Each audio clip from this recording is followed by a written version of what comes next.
Hello, everybody. Welcome back. We hope you had a great time at your lounge area, the booth section. We'll have plenty of time for you to get to know each other. We are on our first interview today. I'm so excited to have our first, I would say, keynote. I'm gonna say it sounds so official, right? So official. It's like we're at a graduation ceremony here. But I'm elated, as I said before, to have our guests from Dig Auctions and the Geppi family. So just wanted to give you some applause. Yay!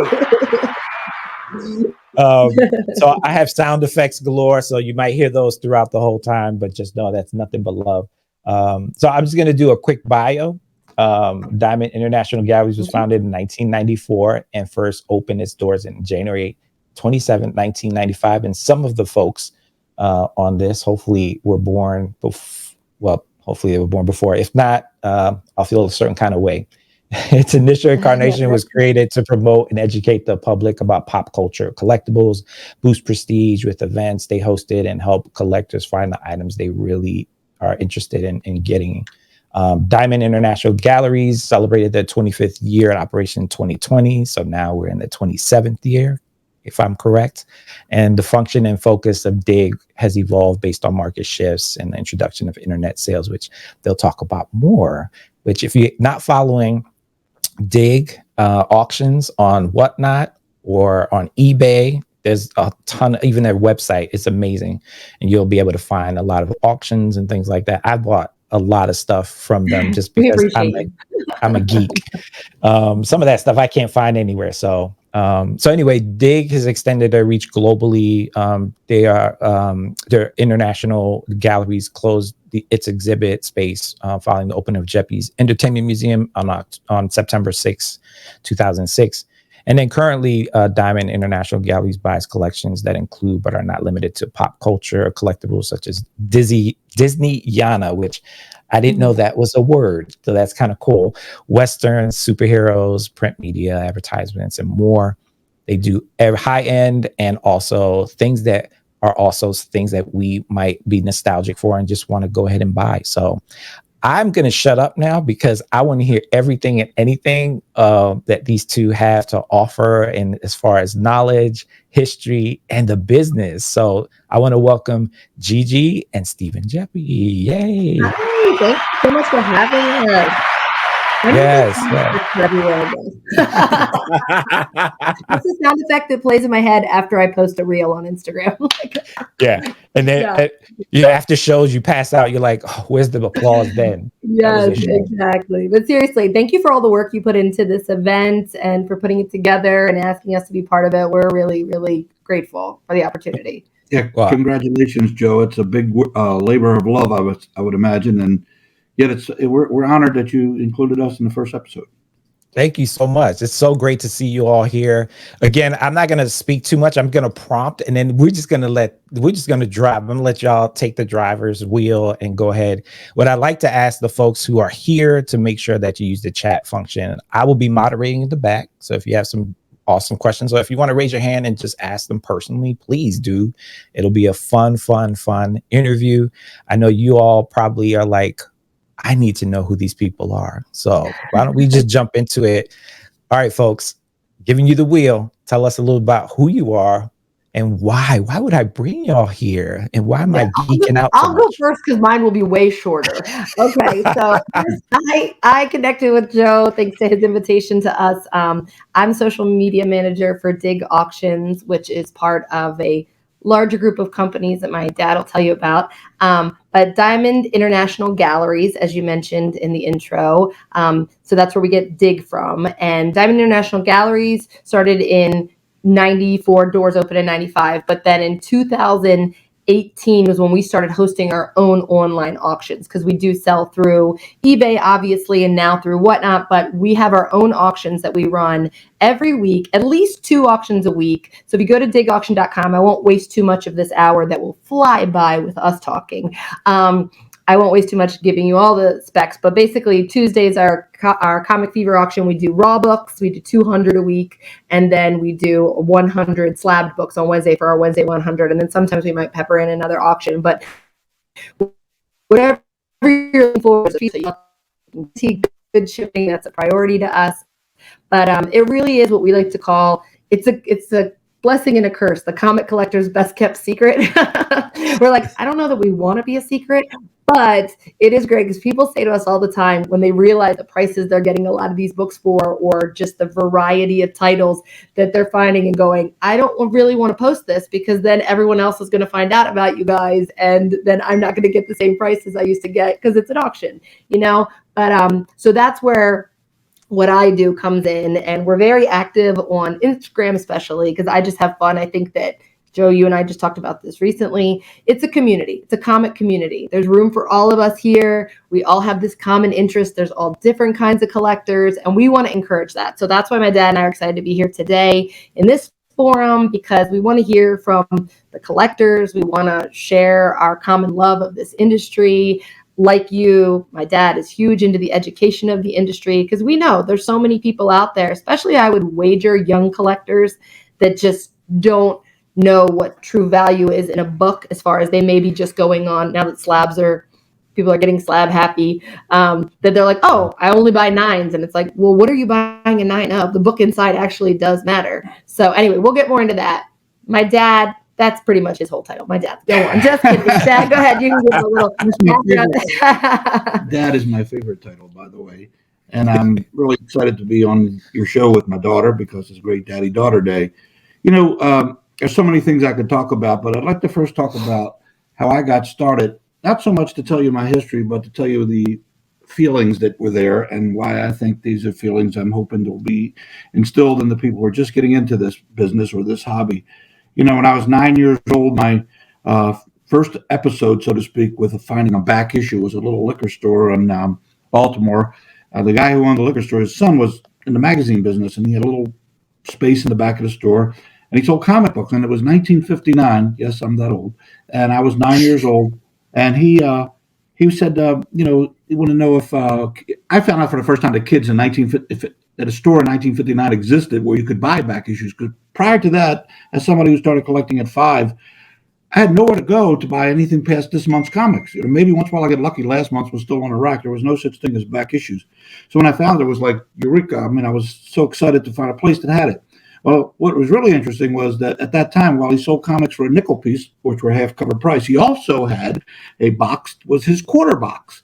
And this was the older comics. And then he had his 50-cent box, and et cetera, infinitum. And I worked there I would go there every Saturday with $2, buy my 40 comic books, and I was in hog heaven.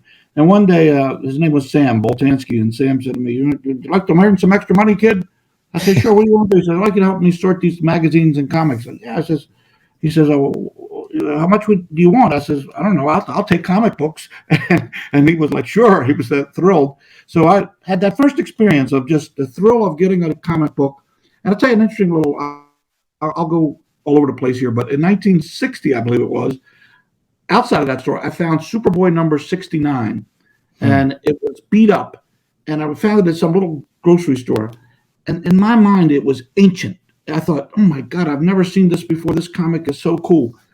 Years later, when I got in the comic business, I found it, I looked at the date, and I realized it was a year old at the time I found it. But to me, a year old was a comic I had never seen. So what I'm telling you that is today, even people who are starting to collect comics in 2022 might find a comic, a young kid that's 2 years old, and have the same thrill, because there was nothing more exciting than anticipating when you went to the newsstand and there was a big grocery cart with magazines stacked and all wrapped up in wire, and you'd see on the side of the wire the comic books, and you had to wait. It was so frustrating. You had to wait for the guy to finally get to him and cut the wire and release that Flash 105 that I wanted to buy at the time. So the reason I'm saying all this about my beginnings is because these same feelings sometimes get lost in the importance of the stage of, you know, what collecting's all about. Yes, we wouldn't be where we are if there wasn't the value, it wasn't the excitement of new product going in and out of stores. And, you know, I'm happy to be the distributor that supplies a lot of that. But if there's anything that people should learn from my experience, it was my passion that started, not about money. It was never about money. To a certain degree, it isn't now, because I'm still a collector. I still get the same thrill. It's interesting, you know, all the years that Diamond's been selling comics and selling pretty much every one of them. In recent years, I've been buying a lot of the books from the 80s, 90s, and up. that, believe it or not, I never saw. You say, how's that possible? Well, the truth of the matter is, while we sold tens of thousands of each title, I'm not at the warehouse. So I wasn't seeing them. So when I get this opportunity to buy a run of comics from the 80s, I'm seeing these covers with the same excitement that I saw back in 1959. And that's the excitement that everyone feels when they go into the comic store. They can't wait for that fresh new issue to come out. And when you get that feeling, you suddenly understand why collecting is alive and well. We have seen the death knell of comics written on the calendar a million times by those who said digital comics will replace printed comics and TV will replace radio. And the beauty of comic books is all the years that it's been around in the comic book form since 1933 is it has always partnered with what would have been its competition. So when comic became digitized and there was such a thing as a digital comics, I remember everybody, oh, the sky is falling. This is going to kill the direct market. And I was one of the few that said, no, no, no, no. This is great. This is going to get people who never would otherwise be exposed to comics to find them. My son, who just turned 21, is a good example. You know, here he is in a comic book family, but you know, at that age, 4 or 5, he's already got a computer. He's already got an iPod. But he was being exposed to the characters other ways. Then when he saw the characters online, suddenly he knew everything about the universe, and now they're watching all the movies. So that's an important thing to know about where I got started.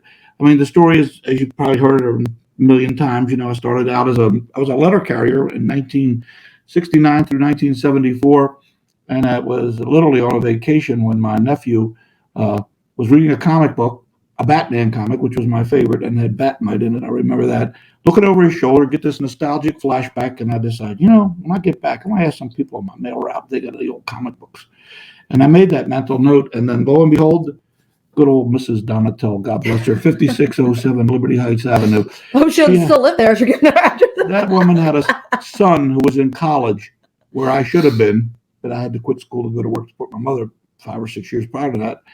And it took me 3 months to torture that poor woman into getting her son's permission to sell me her comics. Again, there wasn't a thought in my mind about value. I didn't know about a price guide. I didn't know about anything. But it was after I got those comics home and the thrill of the hunt and all that I discovered they had value, because I found the quote-unquote Overstreet comic book price guide in its 3rd edition. And it was like, now I knew it. The ones that I didn't want or had duplicates of were worth. And I started going to little conventions on the weekend. And before I knew it, I was making more money on the weekend than at my job. So this is a pretty cool concept. But that was a really special time in my life. And whether it was 1959 or 1972, and it's 50 years now since that happened with my nephew, whatever period it was, it's the same feeling that someone who's just coming into comics will get as they get exposed to this wonderful hobby. Because if you think about it, I never forget when I first opened my store in 1974, everyone who came in thought they were the only comic book collector in the world, because at home they were kind of considered to be geeks and nerds, and they weren't particularly bright or whatever they thought of them. But the biggest attraction of that store was the clubhouse. And the reason I bring that up now, because what I'm hoping you'll create here is the online clubhouse. Because when people have a place to go at any hour of the day, it could be 3 a.m, they can't sleep, they got insomnia, and there's this show or these episodes they can tap and be able to talk to another collector. You know, it's such a fun thing. They would come in the store, and of course they wanted to talk to me because I was the proprietor and I had contacts in the industry and I knew what was going on. I could inform them. But when I would see them talking to one another and comparing notes, this is something they never had. There was no way to do it. There was nobody that, like I said, they thought they were the only comic book collector in the world. That, my friend, is called passion. And when you have passion and faith and determination, you will absolutely succeed. And it doesn't have to be that you're succeeding necessarily in the financial. That may not be your aspect. You may be just a collector and content to be the collector. But without you, the collectors, there is no industry. So God bless the comic book industry and the direct market in particular. Because look what's happened since. Bookstores who would never have carried a comic book now are prolific. The newsstand, ironic, I have to laugh, the newsstand, which was the place to buy comics, that eventually eroded. We kind of stole that business and created the direct market. The irony of it now, it's such a small element that now when you get a newsstand copy of a hot book, it's considered rare because there are less of them than there are the direct market. Then you got the movies. If there's a greater testimony than that, the movies have just, if you take the top 20 movies of all time, they are dominated by comic books. Then even the schools, that was one of my passions for education. A good friend of mine, Nancy Grosmick, was the state superintendent of schools for 20 years in Maryland, the longest tenured in the country. I got her to, introduced comics into the system because she loved comics. She remembered the Archie comics when she was a kid. So I'll never forget the day she came to my office and she brought her whole entourage. And you have to understand, as the superintendent of the state of Maryland for education, it included education of the prisons. Every disability case came through her. So she had a pretty, like a $7 billion budget. And before we went into the room with like 30 or 35 of her lieutenants, I said to her, I said, Nancy, watch. When you go in and kind of give the okay that comics are legit and they're okay, and you don't have to be afraid to say you collect them or read them, watch them come out of the closet. And sure enough, all the hands would go, well, I once tried to cook. And teachers see the value of comics because it's visual. You kids say, I've used this analogy a million times. Jack and Jill went up the hill is pretty cool, but the Hulk and Spider-Man went up the hill might get you interested. And you have to be interested. And so when you look at the education system, who poo-pooed comics as for reluctant readers, they always thought they were, without all the crap that happened in the 50s, denigrating comics with the Senate Investigation Committee and the crazy book by Dr. Wortham, Seduction of the Innocent. We were set back a lot of years. And when I got into the industry in 72, whether consciously or subconsciously, it became more and more in my mind every year that I wanted to do something to get comics accepted and legitimatized for what they are as a true piece of pop culture of Americana. There's only two things in American history that are considered came from here, and that's jazz and comic books, believe it or not. So we have a pretty interesting and intricate part. So whatever things happen in the industry, whatever the latest current events are, comics tends to partner with it. And it's like I used to tell people at the museum, it was a chronological tour through the history of the country through the eyes of pop culture with a special accent on the comic character.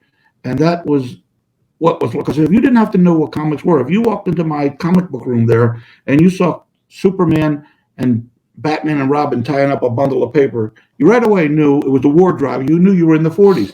So they had that ability to just chronicle what was going on in the world, not just the United States, but the world.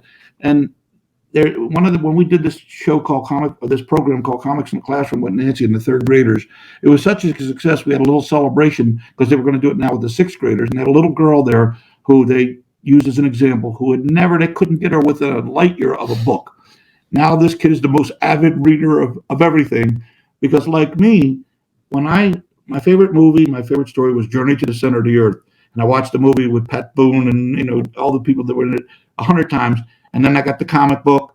And what did it make me want to do? I wanted to read the book, and that's how it progresses. Once you stimulate getting the interest, why covers sell books. The first thing you're going to do is you don't know what's inside, but the cover might grab you. And it's the same thing with a good story is always going to engage you. And that's why these movies have been so successful, because in the MCU, for example, that 20 episodes, those 20 movies was just phenomenal. Now we got billion-dollar movies, and you've never had that. So rambling a little bit on you, but I do want you to know that the importance of your show to me is if we can get the collectors. I mean, the dealers are great. They're a backbone of the business too, and they know everything that you need to know. They're your fix. There's where you go. But if you're a collector, don't feel lonely. There's so many ways you can go online. Your show, for example, could be a great place to make the virtual clubhouse where collectors who don't just live in Baltimore to go to Geppi's Comic World at the time, but you can now talk to the guy in China or the guy or girl in Ethiopia or wherever. That's a really powerful thing that the internet brings. And can you imagine if the conversation is, I remember one time the power of Twitter. I was sitting in Las Vegas at a blackjack table. I think it was the year that by some miracle Brazil lost. They were getting blown out. The other team scored 5 goals in like 3 minutes, and no one could believe it. I think that set a record Twitter post inside of like a minute. They had like 6 million. But that shows you the power of the internet and the ability to connect with people. So we are in the perfect position because we have a hobby that is passion-oriented. It's fun, it's relevant, it's educational. And when you have that and you can connect to people as fast as the internet allows you to, sky is the limit. Gina, I think I'll give you a minute to talk. But only a minute. No, but what I wanted to just say to piggyback on that is like, that's the evidence of passion. Like the reason that, if you bring the two of us on here, there's very little need to like lead in is because there just is a passion. I'm very grateful that I grew up in this industry. I mean, I don't know if this sounds terrible, but I mean, our bathroom always had a stack of Archie Digests. And that was your reading material in the bathroom. You know what I mean? And it was the idea of, I think that, and now as a parent myself, I realized the value of comic books for a child isn't just literacy, but yes, also you mentioned in the beginning of the show about the lessons that you can learn in there, the topics that are tackled within comics. But also I think you're teaching your kids about preservation. Like if you're a collector and you're getting your kids in, I can't tell you how many times as a parent of a 5-year-old, I'm like, I just bought you that. How did you break that? Like a little toy or something like that. But if you're giving them comics and you're not teaching them it's this throwaway material, that it's something special and this could be something valuable, you're teaching them maybe about future investments. But honestly, I feel like the main message with comics for kids I've learned is that idea of like finding your own identity. And it's okay if your identity, you hold it as a secret identity for a while. It's okay if it's a big in your face identity, whatever it is, there's room for like all different types of people out there. Like they didn't draw all the comic characters to look the same. They didn't give them all the same abilities. And so if you're constantly living in a comparison society where it's like, well, that guy can fly, I should be able to fly. Well, maybe flying isn't your superpower. Maybe you have, X-ray vision. Maybe you have super speed. Maybe you have this. And I think that as a parent, that's something important to me in this industry. Like my son loves Spider-Man. Literally wanted to be Miles Morales for Halloween. His costume came the beginning of October, and I'm pretty sure he didn't stop wearing it until, I don't know, March of this year. Like he literally, everywhere we went, everyone knew. Then he ended up having 10 different Spider-Man costumes. And you know what I said? As a mom, of course, I remember the days where I was like, here's this cute little outfit. And I found there were days that I said, honey, don't wear your Spider-Man costume. Like we're going out to dinner, and then I'd immediately say to myself, why can't he wear it? Like, why can't? This is who he is. There's nothing that gives my child confidence than being in that costume and that character that he feels like he's emulating. Why would I not let him wear it? I don't care where you want to wear it to a wedding, like, how do your clothes define you? They don't. But like, if in your mind that costume gives you confidence, take it and run with it. And we literally wore them till there were holes in them. I won't even like kid, 100%. Every costume some of them had to be replaced over time. But I think that's the value loss. And I will share a little like quick story. It won't be quick, just kidding. A little quick story that I did share with Joe, and my dad's heard it 8 million times, and I know it burns when he hears it, but because it has a happy ending, is that as a kid, career day always happened, and my dad, God love him, even through how busy he was, would sign up for career day because he knew how much we wanted him to be there. And he would come in, and of course, all the kids get to pick who they sign up for. And it's, comic books, Steve Geppi, blah, blah. And all the kids would sign up, and it was a great day because everyone was like, your dad. And my dad would bring free comics for all the kids, and he would teach them all about the value of comics. The next day was always the bad day because the next day was the day that the kids would come in and say to me, my parents were so mad I signed up for your dad's class because they said that's not a real job and that I should have signed up. And I was like, and it was always like so hard because you knew it was coming. But at the same time, where are those parents now? I'm sure they, are like, oh, they didn't get it. At the museum, we give a free comic at the end of your little scavenger hunt around, and you'd see the kid that got the free comic and got the lesson because they'd walk out with it, held in hand, preserved. You'd see the kid who didn't get it because he rolled it up and put it in his back pocket, and you're like, okay, not everybody's going to take a lesson. Or the mom who sees the kid wanting to buy a comic and is like, I'm not buying you that crap. And you're like, ugh. But everyone has their own interest. You know what I mean? Not everyone is built for this industry. There's room for everyone, but not everybody's meant to be a comic collector. So that's our superpower, right? We get it. The word edutainment was coined sometime back, and not just for comics, but a lot of. But that's a really good way to look at it, because if you can do something, if your intent is to learn life lessons and to be, and keep in mind, I'm a guy that had to quit school in the 9th grade to go to work to support my mom, and nobody appreciates education more than me because I was denied it on some level. But on the other side of the coin, I got all real life experience, on the job training, if you will. And so the fortunate part about this is that I took a passion that I love. It was like, made it fun. I mean, it's like they always say, if you have a job that you love, you'll never work a day in your life. Well, I've felt that way for 50 years now because I absolutely love doing this. It never ceases to amaze me, or something new that I learn. You would think I'd learned it all in 50 years. And every day there's something fresh and new and exciting. And the creators, God bless the creators. Think about the guys who write these stories and the ones who draw them, the imagination that they have, and they're able to capture that and put it into this medium. I always tell people that, let's say it's a fabulous movie, does $1 billion, and the special effects which drive these movies are so exciting. But you know what? when you're reading a comic book, and I'll break it down simplistically from left panel to right panel.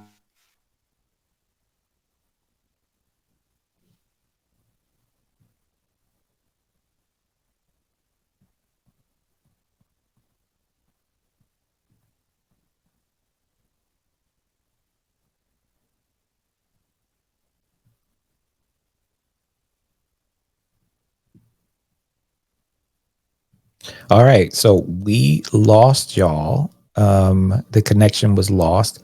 So hopefully we will bring them back in. But if you have any questions while we wait for them to get back on, please put them in the chat. We appreciate your patience with the connection piece. What do y'all think so far? Use your emojis. Write in the chat. Let us know.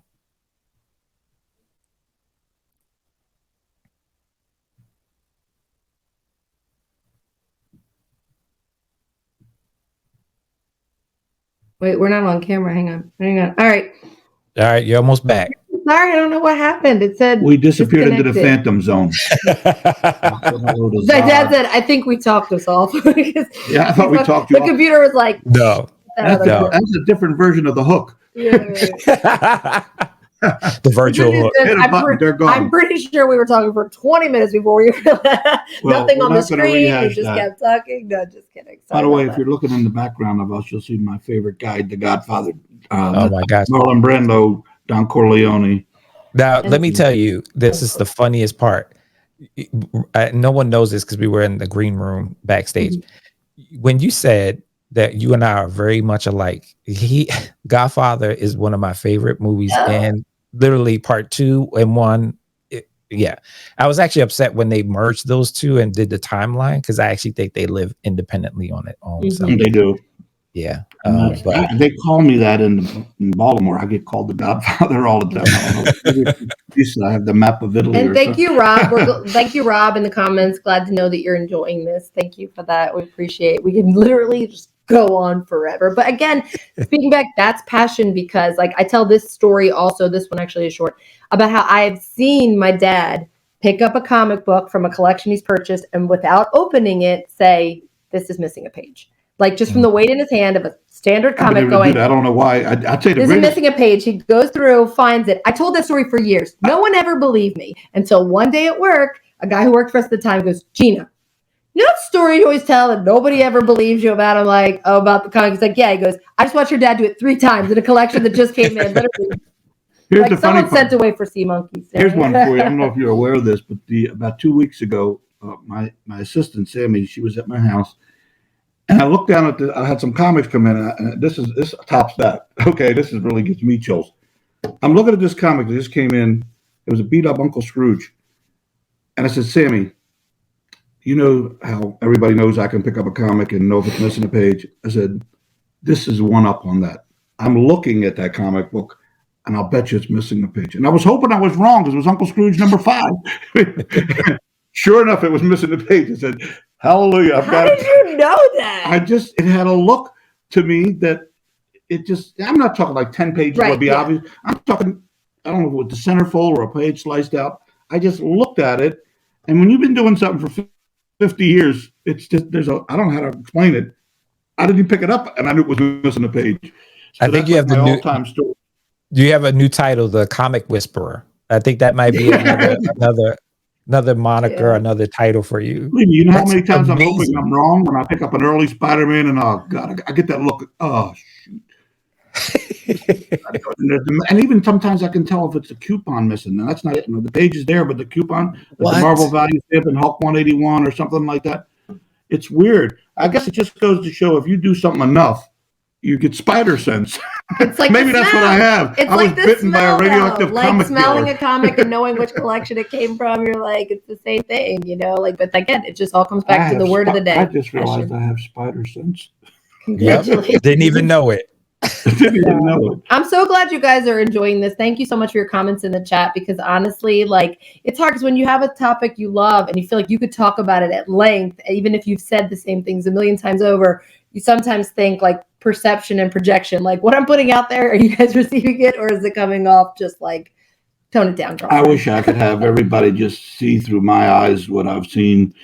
Thank you, from Daisy. 50 years in this industry and how it's become so special to see it evolve on the educational level, on the movie level. Every aspect of comics has succeeded. And we've had, like I said earlier, the death knell of comics is written on a calendar of 20 different times, but it's always survived because it's managed to partner with everything.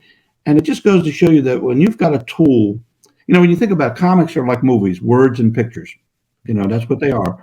And the beauty of that is the tool that activates them is your brain, as I was saying before. So when you have the ability to entertain yourself, it's so customized. I can make Archie's voice sound to me like Archie's voice or Jughead's, and it's probably different for you because, it is what it is. And in today's world with beautiful comic stores all over the country, places to go that, and I see some of these videos of some of the stores, how sophisticated they've come. I'm just so proud of the industry. I mean, I remember back when I was in the basement of a TV repair shop and I didn't even have comic storage boxes. I had Coca-Cola boxes. And, that was whatever fit, right? And lugging them back and forth to New York at conventions and in and out. I used to say it was funny. I would take a truckload of comics in boxes to New York to a big comic convention. And I would sell X thousands of dollars. Maybe it was, in those days, 2,000 was probably a lot. But nonetheless, then I'd spend the 2,000 buying more comics. So one day I thought to myself, you know what I just did? I drove to New York with a big truck full of paper, and I drove back with a big truckload of paper with the same amount of money. I just have better paper now.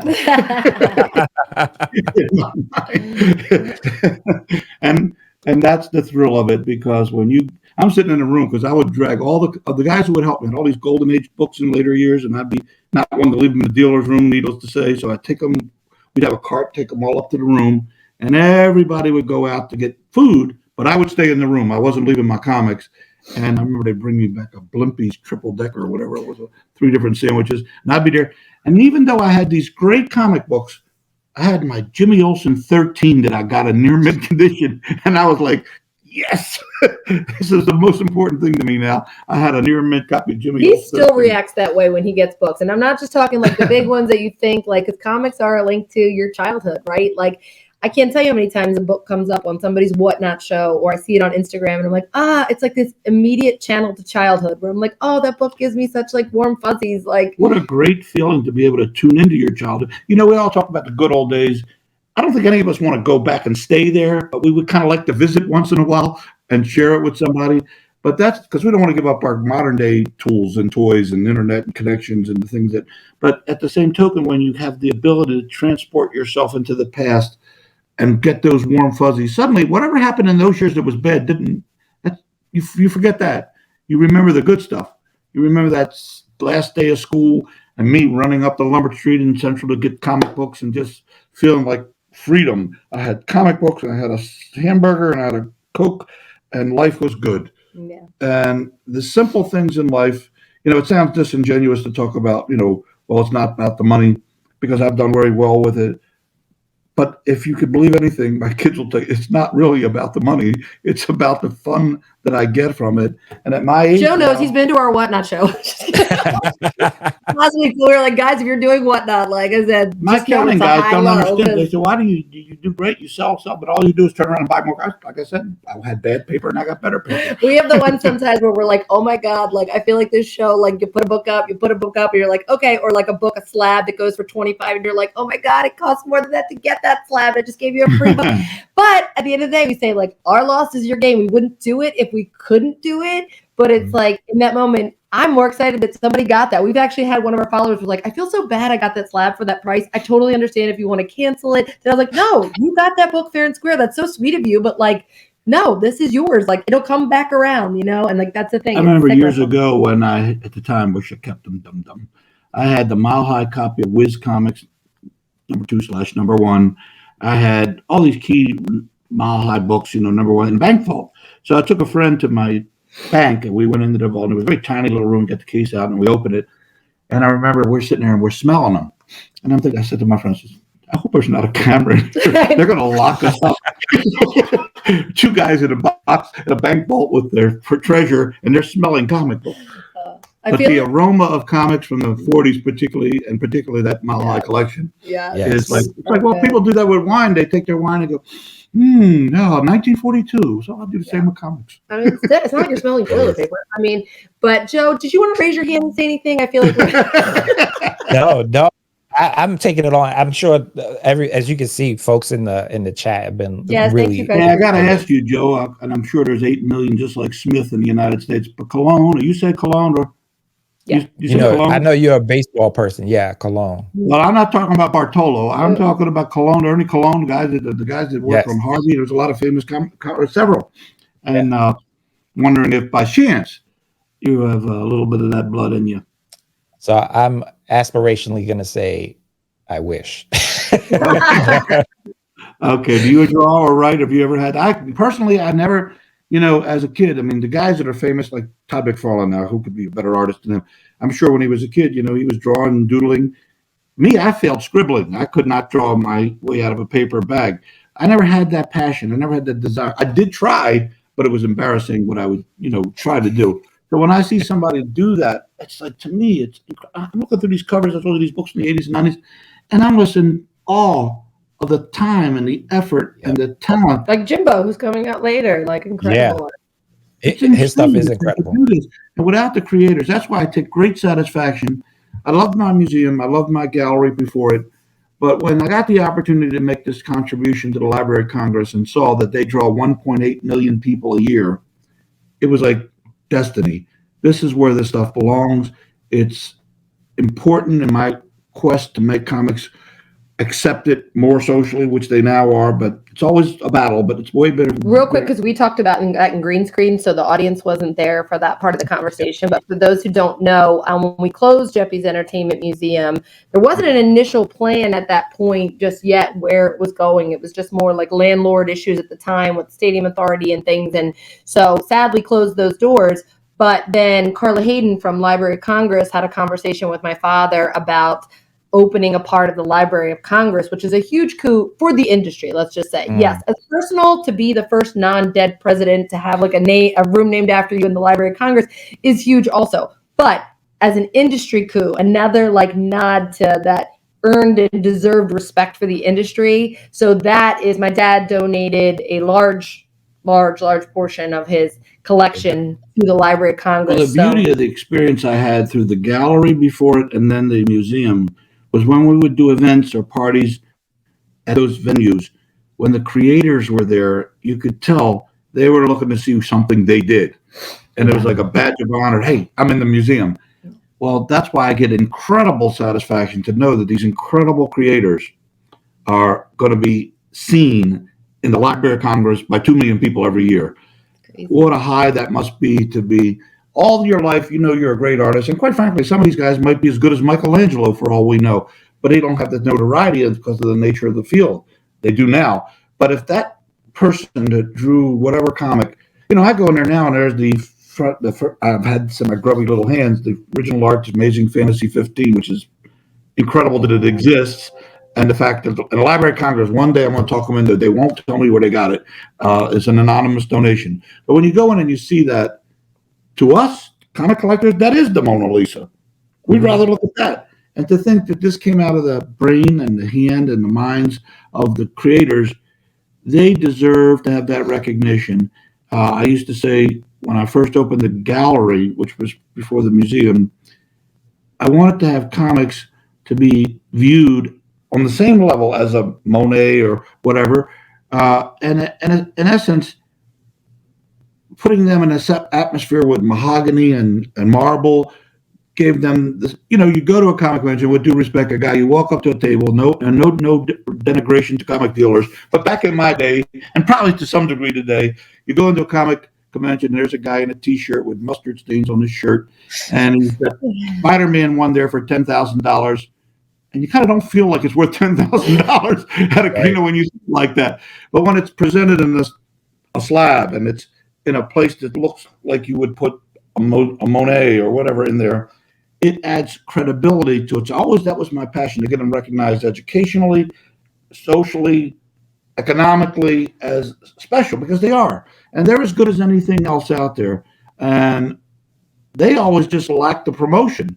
They were becoming the stepchild of the publishing industry because the newsstand dealers didn't really want anything to do with them. A friend of mine who was the president of Curtis Circulation years ago, when I visited him, he didn't really realize that it was us taking the business away. He just saw it as a declining business. And he would say to me, "Yeah, we carry." People say, "What does Curtis Circulation do?" Well, we carry this magazine, that magazine, and we have Spider-Man, like a punchline. Like, who cares? And I thought, oh, don't tell them anymore. Let them keep thinking that. So comics eventually disappeared from the newsstand, and it became the direct market. But you got to remember, back in the early '70s, when Saul Harrison got approached by Phil Suling to buy comics non-returnable to sell to comic stores, they weren't ready to rock the boat yet because they had the bird in the hand. Even though it was dying, they didn't want to jeopardize what they had. But so they fed it a little bit, and it grew and it grew. And that's what's going to happen with your show. You feed it a little bit, it's going to grow, and it's going to grow, and it's going to grow. And we're going to look back one day and say, God, this show was too busy. I can't watch it. No. Well, So I'm on your side, brother. I think you got a great thing going on here. I hope your people start to understand exactly what I see you doing. You're dedicating your life. It's got to be a massive amount of work to put this together, and I'm impressed as all get out. And I'm here to help you, whatever I can. Yeah, I just wanted to tell the folks when I sent you all a request and I got the response, you should have seen me. I turned to my wife and I was like, "Oh my gosh, my peoples, my peoples!" It was almost as if I had found the Holy Grail almost. Oh. But it was funny. I had to ask you I've been wanting to ask you this question for a while. I've seen that episode of Comic Book Men with those guys went in there to see Action Comics with the first Superman. I'm glad you were handling it, because that mustard stain situation. You know how many comments I got? What is he doing? Why don't have gloves on? And not to sound pretentious, but I've handled Action One many times in my life. There was a time, believe it or not, one time I had 8 copies in one time. I did, and so maybe they were by the toilet. But I'm it's the people who are overly cautious that end up making the damage. Right. And I'm not saying you shouldn't be cautious. I'm just saying it's like a driver. They're so nervous that they freakishly make something happen. Yeah. But I was comfortable with it, and I wanted them to. But the whole goal was to let him smell it. Go back to the smelling. He said, "I wanted to smell an Action One." Well, here you are. Welcome to 1938.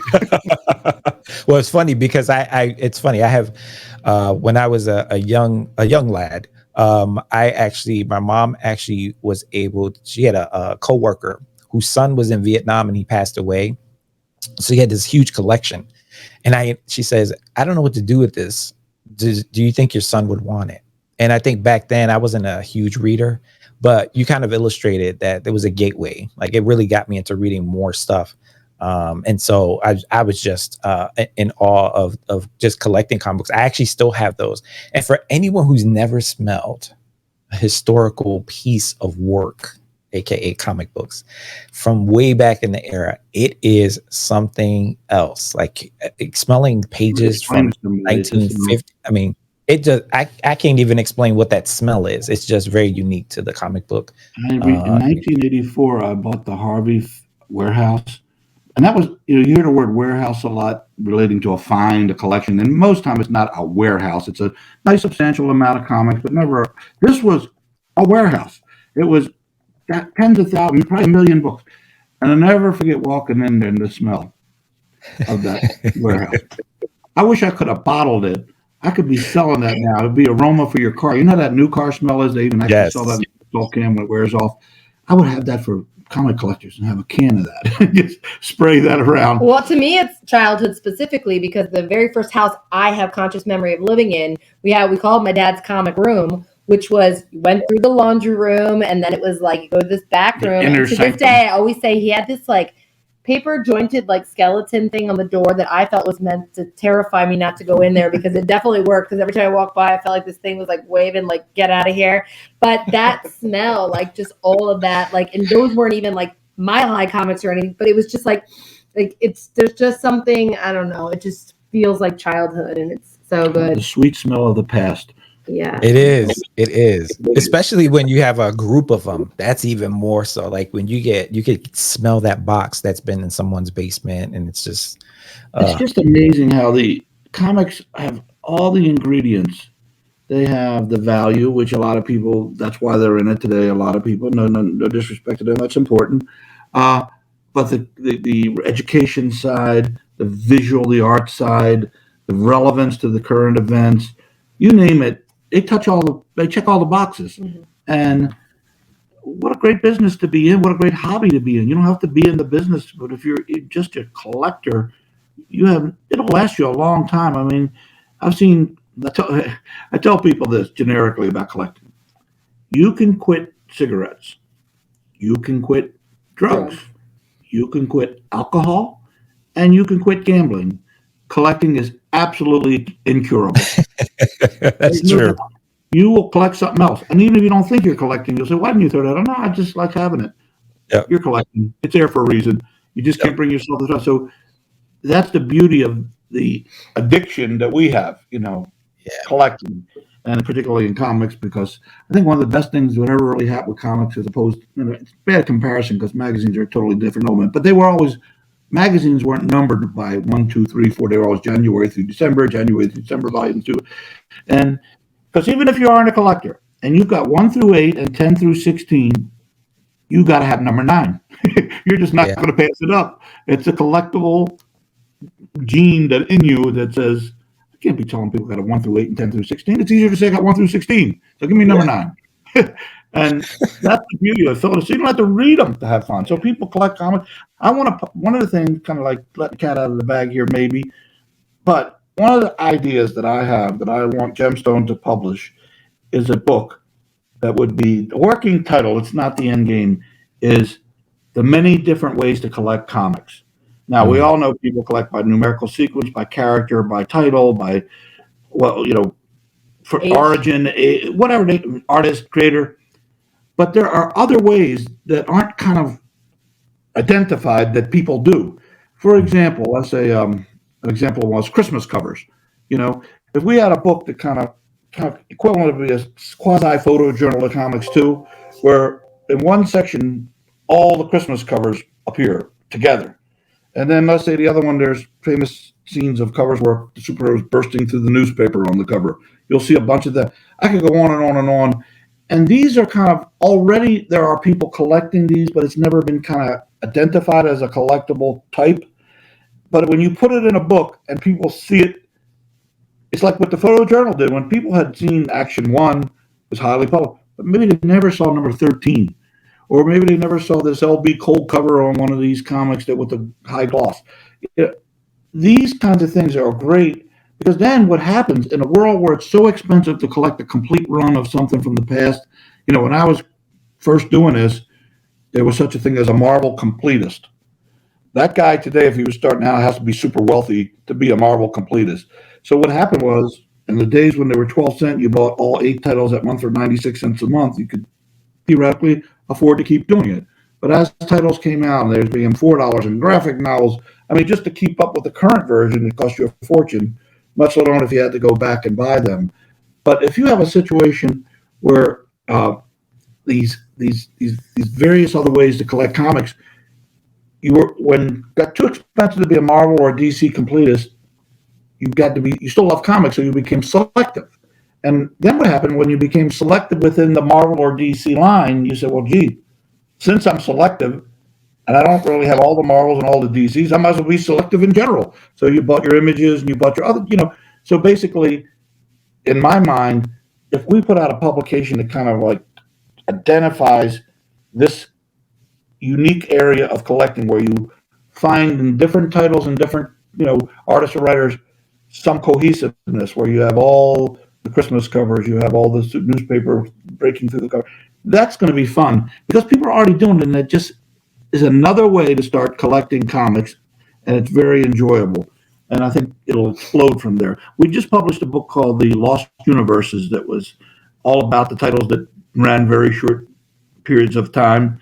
The irony of that is some of those titles are going to get resurrected, and I'm not here to promote or tell you to buy something for the future because I'm not in the touting game.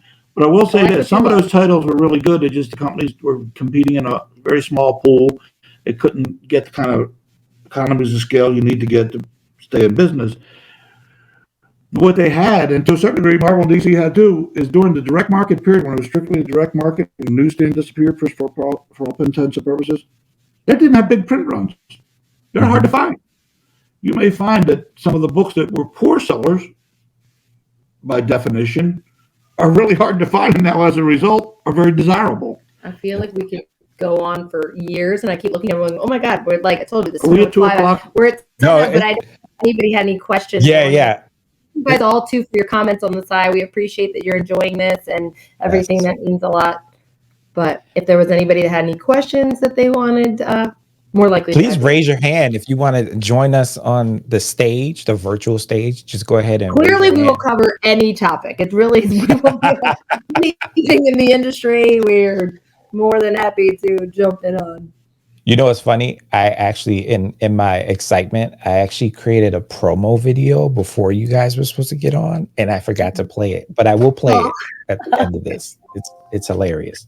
I'm sorry for the notification sound on my computer. I literally turned off notifications, and I keep hearing this ding, and I don't know what it is. No, so I know. I think I had a notification. Some of the folks that were part of the booth area, they couldn't. They're still not able to get in. But no, so maybe it's you. I was like, yeah. Me? I was like, I turned it off. What? No, it might have been me. Okay. Well, a couple things.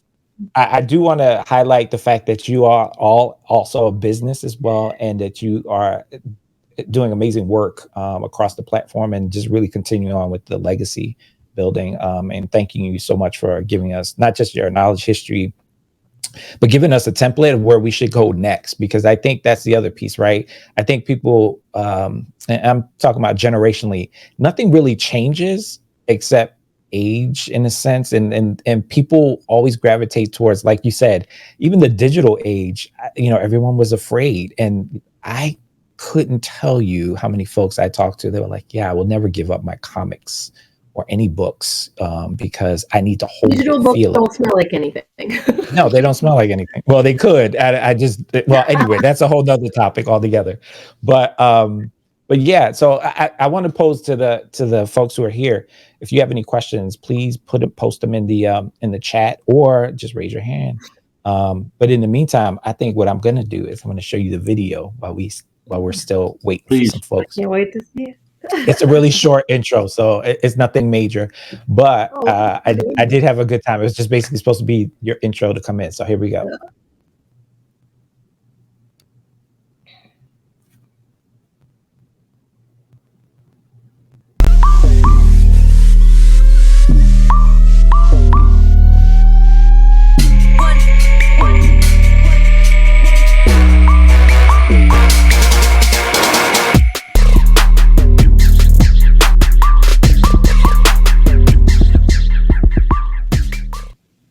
So that was it. I just wanted to let you know I put in a little bit of work. Thank you for doing that. Checklist done. Yeah.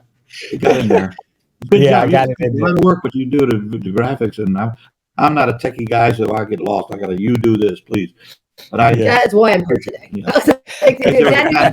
in trouble if something talking. Yes, it's technical. No, not so much. There's been a couple interviews we did during quarantine, and a couple different YouTube shows he did, and my brother's laughing because I know I can just see from my dad's response that my brother is off on the side, trying to do the technical stuff, figured out. He's that's mic isn't working, and Josh is coming in, but we're here. Well, we appreciate the opportunity to share our passion. Yeah.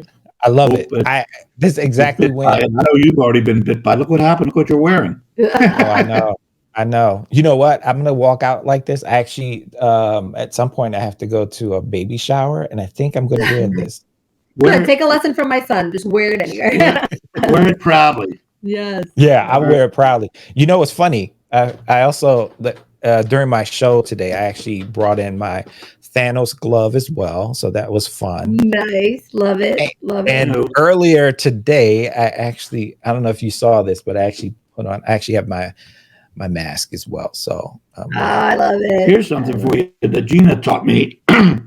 We used to have every year in Baltimore. It's now in DC the last few years. something called Otakon. Have you ever heard of that? Yeah. It has a lot of, when you talk about cosplay, they wrote the book. I mean, there's people walking up and down the street with these strange costumes. So, it's a tendency for people to be cynical. Look at these crazy people with these costumes. But Gina brought this to my attention. She says, Dad, he says, you're a baseball fan, football fan, right? He says, you wear a baseball guy player's jersey, right? Yeah. You wear a football guy's jersey. That's their guys. That's who they want to be. And that's so simplifies it. Yeah, so you want to have a Spider-Man, be proud. Yeah, that's who you like. You're repping Spider-Man's jersey, basically. If the person you're talking to is wearing an Oriole uniform or Oriole jersey, what's the difference between wearing a Spider-Man? How you express your fandom, right? Is it's like you just want to emulate. Show your support. Oh. That's called representing. They say, well, if I'm at a ball game in another state and I go and end up on television somehow, I'll get a text from me, way to represent. Like I'm wearing an Oriole jersey. So that's what we're saying to you, way to represent. Go to that baby shower and tell them about Spider-Man. That's right. That's right. And you know what? The beauty about Spider-Man is with great power comes with great responsibility. So how excited I was to sit there and hold in my grubby little hands the final panel, the whole page with those that right there. There it was in the original. I think while Ditko did the art, Stan wrote the story. I think at the time it might have been Artie Simek who was the letterer. But I'm thinking about the significance of that. I have it in my hands, the very place it appeared. That's so cool. That is so cool. I can't believe no one has any questions. What's happening? How could they? We told them everything there possibly is to know. We've covered everything. They're afraid the answer will be too long. Organically. Yeah, they're like, there's not enough time left. Well, here's what you do. You tell them to send in their questions, and we'll get back to them with the answers. I will tell you guys this, all of you who are in the chat today, especially we are the most active as far as Dig Auctions is concerned on Instagram. So if you guys think of any questions like going forward ever, like that's a non-expiring offer, shoot us a DM on Instagram, follow us on there, drop whatever you want to do. And I'm happy to get back to you. That comes to my phone. I answer at all hours of the night just because it comes to my phone. And also there's been plenty of people that send me messages for my dad through there, and I always deliver them to him. So please know, like, this is a family that's in a business, but it's also a family business. So like we all interact with each other naturally. So it's like it doesn't bother me if someone's like, hey Gina, like tell your dad this or somebody will send me questions. But I can't tell you guys how much we love interacting with everybody. That's what's so fun on our Whatnot show, which is every Thursday at 1. Dig Auction, same name on there. And we just have fun. And so if any of you are sellers and are thinking about getting on a platform like that, or thinking about doing things on social and you feel a little apprehensive, just be yourself. Like a lot of times I feel like when you're trying to do something because you're thinking what people's response to it will be is when it doesn't come off as natural. But when you go out and you're just like I know when I make some of my reels, I'm like, hilarious. 3 likes. Okay, that's fine. Everyone didn't get the joke. And I'm like, oh, well, like, get them next time, whatever happens.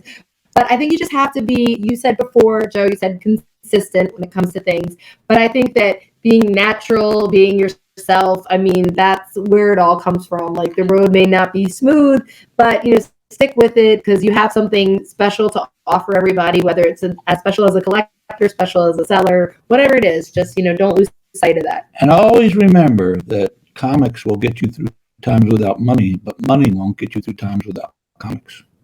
That me. You just dropped a gem. Right. I got it. Everyone's here for the wisdom. I know. It's funny. I do dad jokes all the time. I'm not a father, but I do them just because they're awesome. They're really cool. They are great. But like I said, for anyone that can't think of a question now, like, don't hesitate to drop us anything in the future. We're happy to answer. We have, back to what you were saying about shipping out comics. I do. If any of you are doing your own shipping and selling, I can attest to it takes a village at Dig. And we are a team of 9 people in a 14,000 square foot facility. And we have one shipper, one person. So he's doing just through our personal Dig auctions, 400 to 500 books a week going out, plus eBay items that could be collectibles. We take our shipping very seriously. And that is one person dedicated that. Then this past week, we had all the variants of the Wolverine rookie card cover. And that was books that all needed to get shipped out. And I never see him even break a sweat. He's just like, okay, he's got his system back there, but we've got, an in-house grader for things. We've got, someone who is in charge of our IntelliTrack, like keeping track of all the books that we have. So when you guys send us requests sometimes and say, hey, do you have this book in stock? It does take a bit. The system is there, but the requests are many. And plus that same person is also doing something else as far as our other auctions. And now you add in Whatnot, and that's 75 to 80 books for the week that need to get, okay, what do these fall at grading wise? What are the values on these books? And then you've got our listers who are listing in these two different auctions. And then you've got me who's just there, for moral support. Well, you do a great job. I know everyone is energized and ready to go, especially in the feed. You just keep them entertained, and they just want to keep buying books, which is great. Keep the passion, guys. Keep the passion, and it will drive you further than anything else can. Just keep. And at the risk of being overly commercial, check out Overstreet Access, which is phenomenal. It's been the comic price guide in its 52nd edition. I've owned it since number 25, so I've owned it longer than Bob, and Bob is still around doing well and still the main guy. But it took me many, many years, much to my chagrin. But sometimes things are better when they take longer because you would have went down the wrong road. But Overstreet Access is the new digitization of the price guide. And if you're a collector, you aren't going to believe the things you're going to do with your collection as a result of accessing the information from Overstreet on Overstreet Access. Before we part ways, sort of, kind of, I want to know what was your favorite book of all time? Comic book? You're going to laugh. Yeah. Tubby and his Clubhouse Pals. It was a 25-cent Dell Giant. I was a big fan of Lulu and Tubby and all these sordid little characters. And at the time I was reading that, I must have 20 copies of that. I can't stop buying every time I see one. But the thought was, unbeknownst to me at the time, that first appearances and origins meant something. Well, the first Grandpa Phoebe story, who was the little grandfather with a Davy Crockett coonskin hat that was kind of feeble, Grandpa Phoebe, and he wanted to be a little boy again. And I used to tell my kids stories every night of Grandpa Phoebe. And then also, so it's the first appearance of Grandpa Phoebe in that issue, and also Sammy the Little Martian, that was Tubby's friend. And who knew? But I love annuals. I love those big, thick 25-cent books. To this day, I'm always enamored with thicker books. So maybe you would have never guessed that, but Tubby and his Clubhouse Pals, I highly recommend you get a copy. And I'll put my answer in, even though I said this to you the other day on Zoom, Joe, is that while I grew up on Archie's, Betty Veronica, Richie Rich, all of those. ElfQuest. Yeah, ElfQuest is my favorite comic series. That's right. Pray for the day it becomes an Avatar-style movie. I think it would just be amazing, but casting would be everything. So. Listen, I think you should be the director, producer, and we should do a crowdfunding and wait till we hit the 40, 50 million. Actually, we probably need $100 million to get it up where we need it to be. I'll have to shoot you a picture of when I was at San Diego Comic Con and I dressed as Lita from ElfQuest. I like cosplay because I love cosplay. All we got to do is get Elon Musk to tune in and cover it. Well, before we go, any words of wisdom for anyone who is interested? Oh, I'm sorry. One word. Another thing to give you words of wisdom. I'll try to be brief. Wait, let him finish what I was going to say. Words of wisdom for anyone who is what? Anyone who's either getting into the game, is interested in, like, what should they kind of start off with as far as like the patience piece? Because I think it can be really daunting, especially when you have all these not just variants and all these other things that are flashy but this, they have storylines and then they reboot everything. DC did a couple of reboots, the past 20 years, 25 years, Crisis on Infinite. So, that can somehow deter people. So what is the best form of kind of entering into a space where you're kind of just like, I'm interested because of the movies or books, and now I really want to jump in. I grew up in an era where comics came before the movies. Today they're kind of learning from the movies about comics. So I would say maybe look at your favorite character you've followed in the movies and take an interest and say, where did this come from? How, look at this Iron Man, who was a second-tier character, is now a household word because the movie people saw in Iron Man maybe a more commercial character. Not that they neglected the others, but I would say that find what you like and what interests you, and maybe the movies is a starting place because they're so prolific that you might say, Gee, I love that. If you find yourself saying, I love this series, whether it be Marvel, DC, or any movie, investigate whether Walking Dead, whether you've been interested in a superhero movie or a non-superhero movie, but it's based on a comic book, go read the comic book. It's like I said to you earlier, when I was watching the movie Journey to Center of the Earth, and I read the comics, and I saw the Classics illustration version, it made me want to read the book. So this is kind of a reverse scenario. I think a good piece of advice too that I just use in life in general, but definitely applies here, is don't be your own first no. Like when you're thinking about doing something, yes, it's always great to be prepared of what could happen or what could be a battle that you face, but don't be your own first no to tell yourself why it's not going to work out. Like the no's will come along, but like just don't be doing that to yourself and going, well, this will never work because of this, or this is not going to work because of this. Like trust you're on the right path. If you found yourself in this industry and you find yourself looking in that direction, just trust that that's where you're meant to be, and the timing will take care of itself. Positivity always works. You take a calculator, you put negative 50 in, put another negative 50, now you're negative 100. You put another negative 50, you're not 100. You don't be jumping into negativity and infinitely, but until you start putting positive numbers in, you can't get out of the hole. So when you're in a hole, stop digging.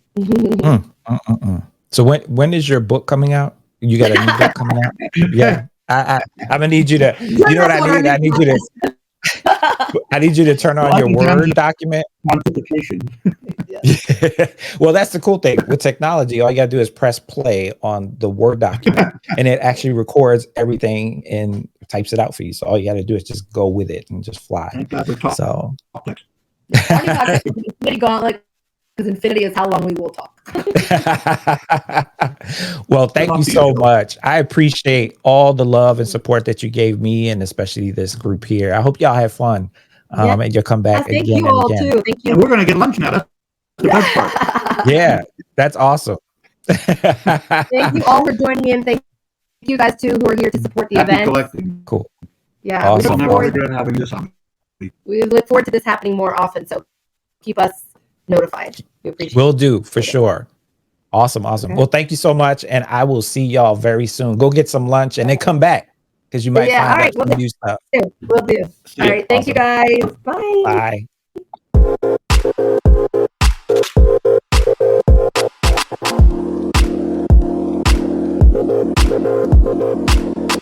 Bye.